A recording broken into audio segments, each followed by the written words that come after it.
It's the Wilk Report. I'm Michael Wilk, coming to you from Cleveland, Ohio, talking about Doctor Who, Series 11, Episode 9, It Takes You Away. Now, I'm going to go into my review that is laden with spoilers in just a minute, but I just want to go ahead and show you the numbers. Alright, It Takes You Away overnight viewing figures was watched by 5.07 million viewers, a share of 25.1% of the total TV audience according to unofficial overnight figures. The rating makes Doctor Who the 5th highest rated program for Sunday and the 27th for the week ending 2nd December. So, yeah, it's not bad. The episode itself, I'll get into that in a minute, but, those who are claiming that Doctor Who is failing and it's gone downhill because of there being a woman or is pandering to SJW politics, they're really kind of full of shit because the numbers don't lie. People do, but the numbers don't. And it's showing that, this is pretty decent. 5.07 million viewers. And then, of course, you also want to take into account people who are downloading it from the internet. That could probably drive it up, but they don't contribute to the official numbers. But this isn't too shabby. It's not great, but it's not bad either. So, let's get into the review. So, Team TARDIS arrives in Norway, and again, I'm just going to say spoilers ahead, so if you haven't seen the episode yet, turn back now or forever hold your bitching. All right, so they land in Norway, and Doctor makes a joke about sheep launching a rebellion 200 years in the future.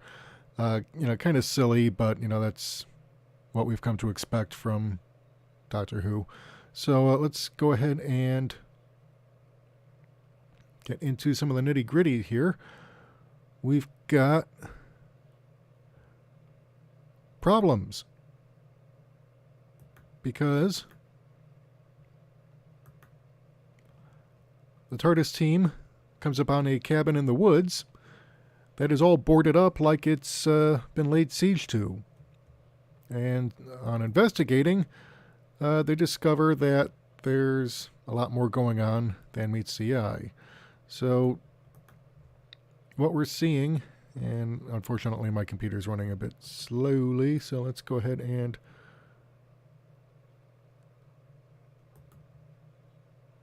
see what we can do here. Yeah, house is not unoccupied, but as we discover, the occupant is a blind girl named Hannah, whose father has disappeared 4 days previously, and the Doctor and her companions have to investigate what happened to him. So, naturally, things start getting a bit weird. And by weird, I mean they discover a mirror that casts no reflection,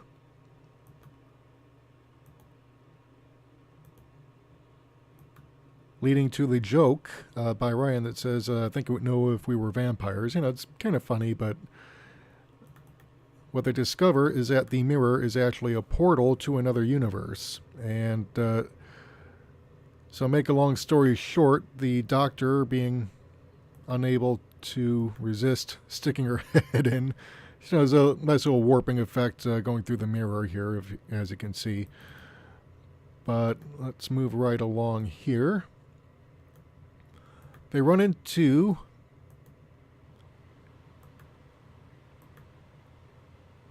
this sort of cavernous pocket space between universes that is inhabited by yet another throwaway character that really adds nothing to the narrative. And this is an unfortunate pattern here because there's way too many throwaway characters in Doctor Who. I mean, villains that aren't really villains, that are more incidental to the story and really aren't important to the story. And, again, you have to keep in mind, that, for compelling drama, you need a protagonist and an antagonist. And there has to be enough tension and high enough stakes that you want the hero to succeed and do well and defeat the antagonist. And this guy is the actual antagonist. Well, you think he's the antagonist, but, again, as we've seen with Series 7, he's really more incidental. I mean, the big business tycoon played by Chris Noth in Arachnids in the UK, unimportant. The racist in Rosa, unimportant. More background dressing than anything else. This guy's no different. Although he does pose the actual threat to the TARDIS team within this episode. And so he agrees to lead the TARDIS team through what the caverns, which they call it the anti-zone, which is basically the idea presented here is that whenever something pops up that endangers the universe, like the very existence of the universe, these anti-zones pop up to act as a sort of buffer. So in this case, it's protecting our universe from another universe, in which, like, if the two ever were to meet, it kind of reminds me of this episode of Star Trek, I think it was called Lazarus, where you've got the matter universe, which we inhabit, and then there's an antimatter universe, and if the two should come together, then, catastrophe, Big Bang 2, 3, 4,000, whatever. But it would make the Big Bang look like a mild campfire by comparison. So anyway, that's why you have this anti-zone, which is represented by this sort of cave, and the bat-looking figure is presumably either a denizen therein, or he just happened in and took up residence because, I don't know, maybe he thought it was cozy or something. Anyway, he offers to guide the TARDIS team with this little red glowing lamp in exchange for the Doctor's sonic screwdriver, but the cavern is not without its dangers. It's got these moth creatures that are carnivorous and will strip the flesh from bones. So he takes dead rats with him to act as decoys. And of course, because he can't stop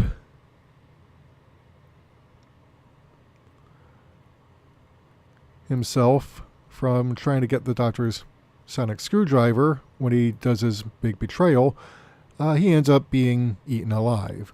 So, it just goes to show you, act like a dick, you're going to pay the consequences.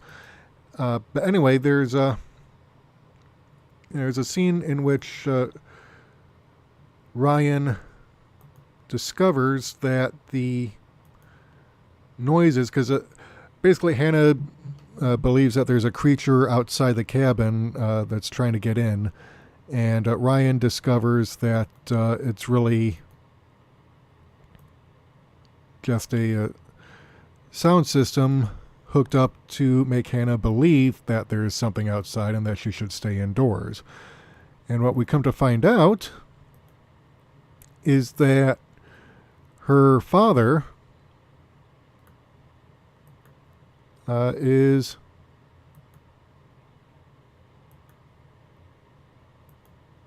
alive and well,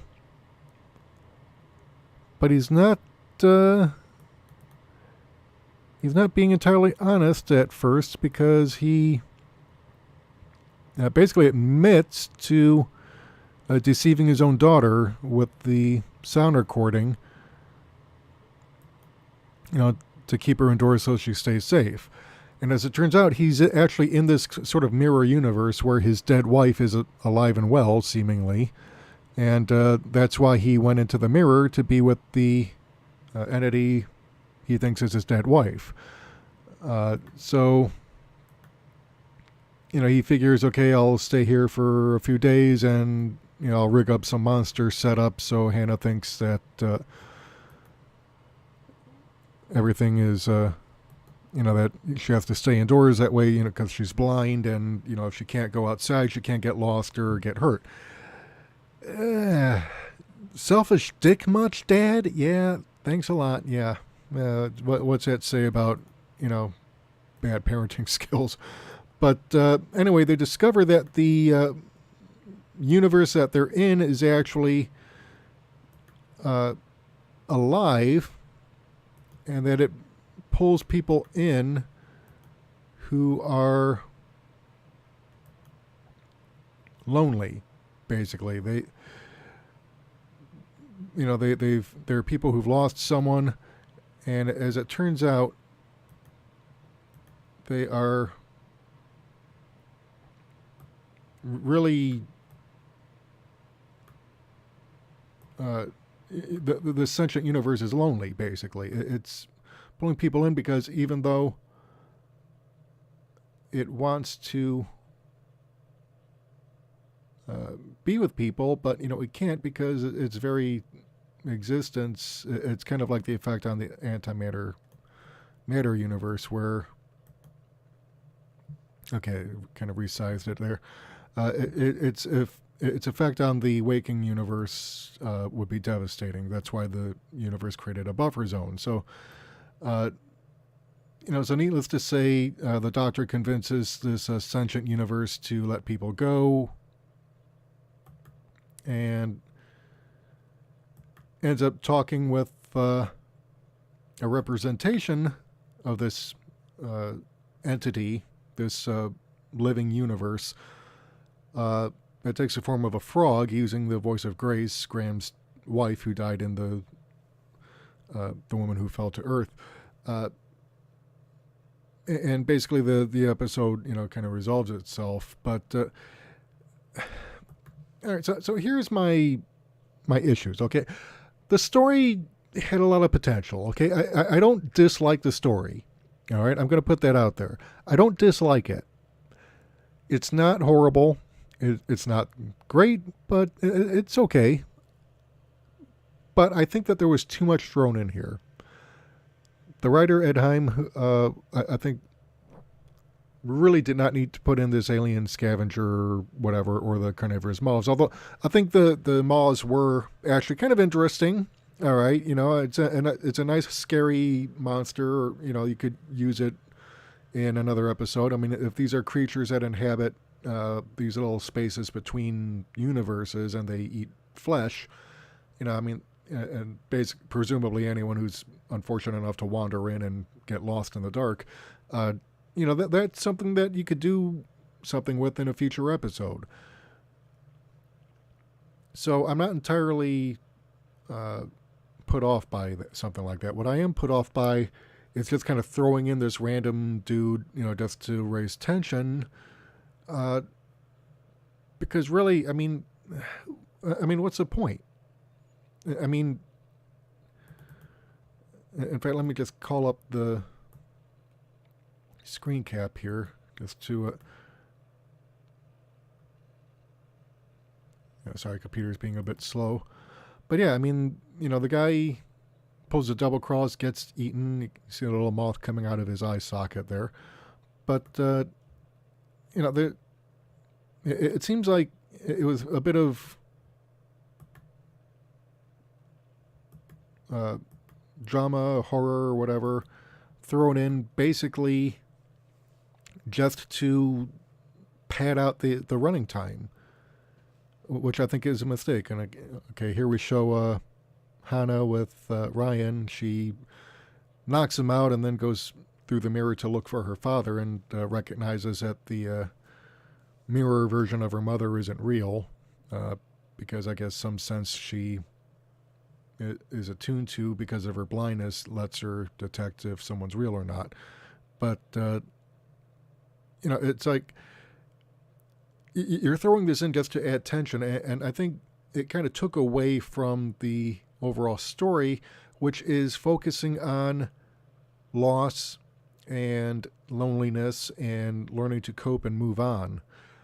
Which is, I mean, that's a good story. I mean, if Chris Chibnall is going to focus on character-driven stories for his tenure as showrunner, that's not necessarily a bad thing. You want to tell good character stories, and part of that is, telling stories that allow you to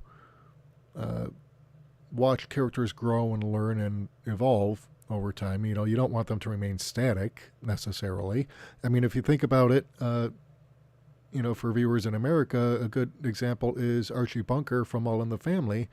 He starts off as, this contradictory, lovable bigot, which Carol O'Connor actually hated playing, initially because he was not a bigot, and he, really did not like the letters he was getting from fans, racist fans who were, kind of investing him with, some kind of hero status for, telling it like it is or whatever. So, but, Norman Lear, the show creator, was wise enough to say, convince him, look, stick around, you'll see what happens. And so over the course of the show, Archie, learns to, put aside his bigotry and learn and grow as a person. And, so by the time All in the Family ended and they go into the short-lived spin-off Archie Bunker's Place, he's no longer the complete ass clown bigot he was when the show first started. He's evolved. So, that kind of storytelling is what you want, okay, if you're going to tell a character-driven story. But the problem is there was so much crammed into this that it kind of detracted from, focusing on this sentient universe and, some of the ramifications of it being so lonely and so desperate for contact with another living mind that it is willing to kind of pull people in and, heedless of the danger, because it anything is better than being alone, So, there was a lot of potential there, but, I think it was just kind of diminished by focusing too much on this little side story with the caverns and the moths and the creepy alien dude. So, anyway, that's my take on this episode. What do you think? Let me know in the comments. If you like this video and you want to hear more, hit the subscribe button and the bell icon to receive notifications whenever we upload new content. And also head over to our Patreon page if you want to support the channel, help us improve the quality of our podcast, get the rewards listed therein. And that's pretty much it. Until next time, this is Michael Wilk for the Wilk Report saying take care, good night, I'm out.